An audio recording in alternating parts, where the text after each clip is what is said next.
अस्सलाम वालेकुम दोस्तों, मैं हूं इरफान। आज 11 जून है, दिन है मंगल का, और मैं आपके लिए दुआ गो हूं कि अल्लाह ताला आपके लिए आसानियां पैदा करे और आपको अपने हिफ्ज़ व अमान में रखे। दोस्तों, सबसे पहले इसराइल को एक और बहुत बड़ा धचका पहुंचा है, और ये धचका देने वाली एक मल्टी नेशनल कंपनी जिसका नाम इंटेल है।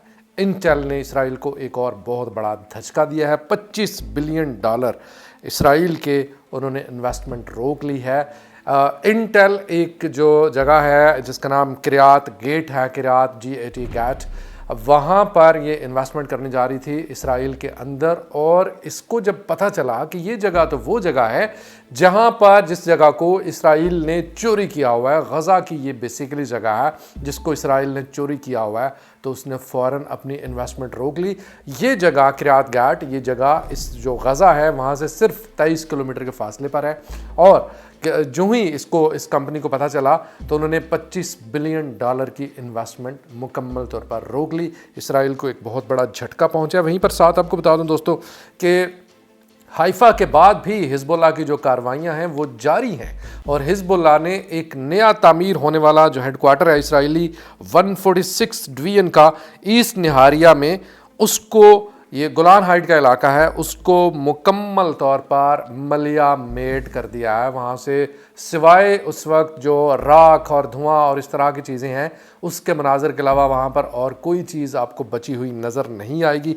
वहीं पर दोस्तों आपको बता दूँ कि रशिया ने एटमी आबदोज़ें तैनात कर दी हैं। कहाँ कहाँ पर तैनात करने का फ़ैसला किया है? क्यूबा तो पहुँच गई थी, उसकी खबर मैं आपको दे चुका हूँ। इसके अलावा मैक्सिको और वेनेजुएला में भी रशिया ने डिसाइड किया है कि वो अपनी एटमी आबदोज़ें तैनात करेगा। बेसिकली रशिया ने ये फ़ैसला क्यों किया है, उसकी रीज़न ये है कि नेटो ने जो एटमी हथियार हैं, जो न्यूक्लियर जो वेपन्स हैं, उनको तैनात किया है, जो मशरकी यूरोप है वहाँ पर तैनात किया है, और रशिया ने जवाबन इसका बदला लेने का फ़ैसला किया। और रशिया ने ये जो 3 इंपॉर्टेंट जगह मैंने आपको बताई, मैक्सिको, क्यूबा और वेनेजुएला, यहाँ पर एटमी आबदोज़ें तैनात करने का फ़ैसला किया है।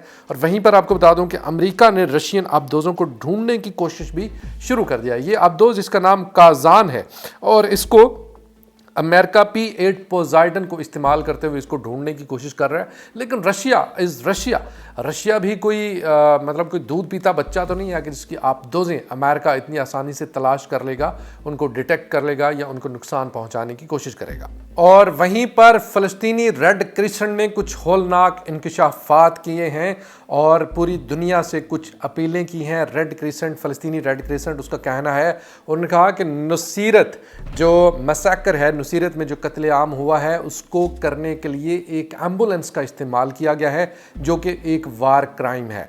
और आलमी बरादरी से हम अपील करते हैं कि वो मकबूजा फौज को इसके लिए जिम्मेदार ठहराए और उसके ऊपर कार्रवाई करे। इसके अलावा जो फ़लस्तीनी रेड क्रिसेंट है, उसका कहना है कि हमने तमाम आलमी तंजीमों से बात की है, और आलमी तंजीमें जो हैं उनसे हमने कहा है कि गज़ा के अंदर इंसानी बुनियादों पर इमदाद को फौरी तौर पर बहाल किया जाए। उन्होंने कहा है कि हमें इंसानियत की मदद करने के लिए कम से कम गज़ा के अंदर एक ऐसी महफूज जगह चाहिए जहां पर हमारे लोग जो कि मदद कर रहे हैं ज़ख्मियों की, और जो मदद कर रहे हैं उन तमाम लोगों की जिनको ज़रूरत है, जो कि बीमार हैं, जो कि ज़ख्मी हैं, उनकी मदद कर रहे हैं। और हम अपने जो अमला है उस पर हमले, उसको नुकसान पहुंचाना, इसको हम किसी सूरत में बर्दाश्त नहीं करेंगे। उन्होंने मजीद कहा कि इस वक्त हमें सबसे बड़ा मसला जो फेस करना पड़ रहा है वो ये है कि रफ़ा का बॉर्डर 1 महीने से बंद है, और किसी तरह के खाने पीने की चीज़ें, इमदाद, फ्यूल, कोई भी चीज़ यहाँ पर नहीं पहुँच पा रही। मजीद फ़लस्तीनी रेड क्रिसेंट का कहना था कि इस वक्त कहत की सूरत हाल पैदा हो चुकी है, और हमें फौरी तौर पर ऐसे इक़दाम करने चाहिए ताकि जो कि वहाँ पर बचे खुचे लोग हैं एटलीस्ट उनको बचाया जा सके। और वहीं पर आपको बता दें कि रशिया 72.2 मिलियन टन कोयला इंडिया को भेज रहा है ईरान की बंदरगाहें इस्तेमाल करते हुए, और ईरान की इन बंदरगाहों इस्तेमाल करने से रशिया को ये फ़ायदा हुआ है कि जहाँ पर इंडिया में 45 डेज़ में ये कंटेनर पहुँचता था, वहीं पर ईरान की बंदरगाह इस्तेमाल करते हुए सिर्फ 15 दिन के अंदर ये कंटेनर इंडिया को पहुँच जाएगा। और इससे न सिर्फ रशिया का टाइम बचेगा बल्कि उसके साथ साथ ईरान को बिलियंस ऑफ डॉलर्स का वहाँ पर फ़ायदा होने जा रहा है। और इसके साथ ही साथ बुरी तरीन खबर ये है कि ये तीनों ममालिक जो हैं, यानी रशिया, ईरान और इंडिया, ये तीनों अपनी लोकल करेंसी में ये तिजारत करेंगे, जो कि अमेरिका के लिए एक और बहुत बड़ा धचका है, क्योंकि डॉलर आउट का मतलब है billions of dollars. Are not going to America. अच्छा, वहीं पर एक और जो इस वक्त सामने आई हैं चीज़ें, कुछ चीज़ें ऐसी हैं जो कि वक्त के साथ साथ रिवील होती हैं। उनमें से ये है कि जो 7 अक्टूबर के हवाले से जो बहुत बड़े बड़े झूठ फैलाए जा रहे थे, उनमें से एक तंजीम उसने इन झूठों का उनको बेनकाब किया है। उनमें से सबसे पहले उसने कहा है कि सबसे पहले ये बात कही जाती है कि 1200 सिविलियन की बात की जाती है कि 1200 सिविलियंस को मारा गया।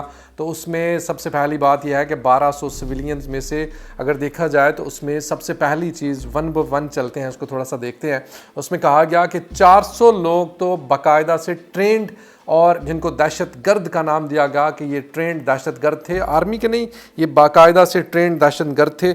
इसके अलावा कहा गया कि इसके जो सेकंड जो चीज़ इसमें बताई गई वो ये थी कि इसमें जो हलाक होने वाले ज़्यादातर लोग हैं, मोस्टली पीपल जो हैं वो इसराइल के अपने उनकी फायरिंग का निशाना बने हैं, जिनको इसराइल ढूंढ कर मारता रहा और उनको सामने जो भी जिसको देखते थे कि ये इसको अगवा करने की कोशिश की जा रही है, इसको किडनैप करने की कोशिश की जा रही है, तो उसको वो हलाक कर देते थे, बजाय इसके कि वो यरगमाली बने। जिस तरह इस वक्त यरगमालियों का एक बहुत बड़ा मसला बना हुआ है, तो वो कोशिश कर रहे थे कि यरगमाली ये लोग ना बने, इससे बेटर है कि इनको मार दिया जाए। और वहीं पर जो बात की जाती है कि 1200 सिविलियंस, उसमें बच्चे, उसमें कम उम्र जो शहरी थे वो मौजूद थे। और इसमें वहीं पर जो बताया गया है, जो इस रिपोर्ट में बताया गया है वो ये है कि इसमें से सिर्फ 1200 में से सिर्फ 14 ऐसे जो उसमें शहरी थे जो कि 14 साल से कम उम्र थे, और उनको भी इसराइल की अपनी आर्मी ने टैंकों के ज़रिए से किबुत्स बैरी जो जगह है वहाँ पर मारा। यानी इसमें इसराइल की आर्मी मुलव्वस है उनको मारने में भी। और वहीं पर अगर इसको बात को मतलब तस्लीम किया जाए, तस्लीम तो ये हो चुकी है कि वो बच्चे जो हैं वो उनको मारा गया, उनको इसराइल की आर्मी की तरफ से मारा गया। लेकिन कहाँ सिर्फ 14 बच्चे और कहाँ 19,000 बच्चे जिनको जानबूझकर पता होते हुए कि ये बच्चे बेगुनाह हैं उनको मार दिया गया, उनको शहीद कर दिया गया। दोस्तों, ये थी इस वक्त तक की कुछ ताज़ा तरीन अपडेट इसराइल पैलेस्टाइन जंग दुनिया भर से खबरों के मुतालिक जो कि आपके साथ मैंने शेयर की। वीडियो कैसी लगी कमेंट सेक्शन में राय का इजहार भी ज़रूर कीजिए, और वीडियो को शेयर करने के साथ साथ हमारे यूट्यूब चैनल को सब्सक्राइब करना मत भूलिए, क्योंकि आप सब्सक्राइब करेंगे तो इससे हमें एक एनर्जी मिलेगी और हम आपको एक दुरुस्त समत में जो असल चीज़ें हैं वो आप तक पहुँचाते रहेंगे। खुदा हाफिज़।